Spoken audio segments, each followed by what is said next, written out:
Byron's point one rebuttal. My position is that Malachi chapter 3 verse 10 is talking about food, not money, and it is for the Israelites as stated in Malachi chapter 1 verse 1. The burden of the word of the Lord to Israel by Malachi. The Israelites had neglected giving the tithe of their produce of the land and livestock to the Levites as commanded by God in Leviticus chapter 27 verses 30 through 32. And all the tithe of the land, whether of the seed of the land or of the fruit of the tree, is the Lord's. It is holy unto the Lord. And if a man will at all redeem aught of his tithes, he shall add thereto the fifth part thereof. And concerning the tithe of the herd or of the flock, even of whatsoever passeth under the rod, the tenth shall be holy unto the Lord. The commands are for Israel as stated in Leviticus chapter 27 verse 34. These are the commandments which the Lord commanded Moses for the children of Israel in Mount Sinai. The Israelites were commanded to tithe the produce of the land and the livestock to the Levites, and the Levites and Levite priests were to offer a tithe or tenth of the tithes that they received from the Israelites to the Lord. The high priest would offer the Lord's portion as a burnt offering. The Levites were given all of the tenth in Israel as an inheritance, as stated in Numbers chapter 18 verse 21. And behold, I have given the children of Levi all the tenth in Israel for an inheritance, for their service which they serve, even the service of the tabernacle of the congregation. The Lord is speaking to the whole nation of Israel, including the priests, as proven in Malachi chapter 3 verse 6. For I am the Lord, I change not. Therefore ye sons of Jacob are not consumed. The Lord specifically states who he is speaking to.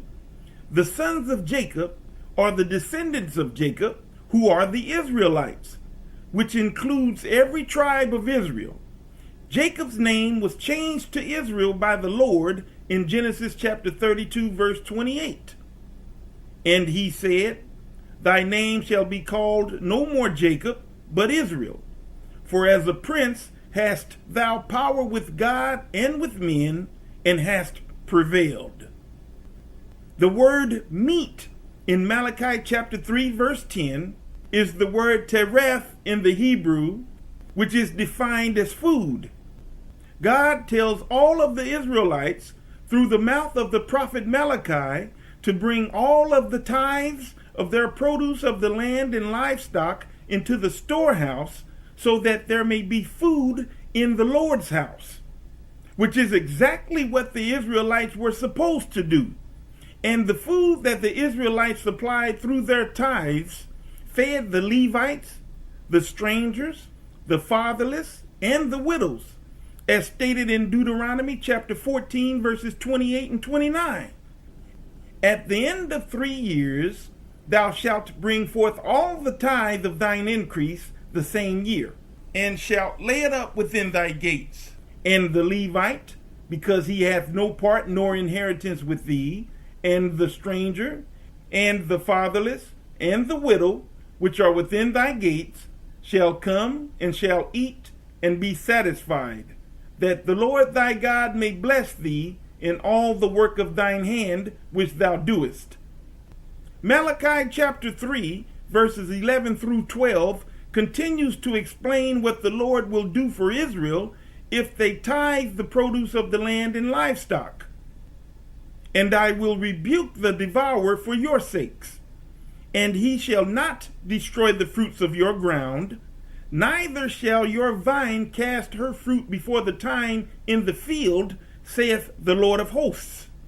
And all nations shall call you blessed, for ye shall be a delightsome land, saith the Lord of hosts. The Israelites had these blessings to look forward to if they stopped robbing God. which they were definitely doing, as stated in Malachi chapter 3, verse 8. Robbing God in tithes and offerings brings a curse on the whole nation of Israel, as stated in Malachi chapter 3, verse 9.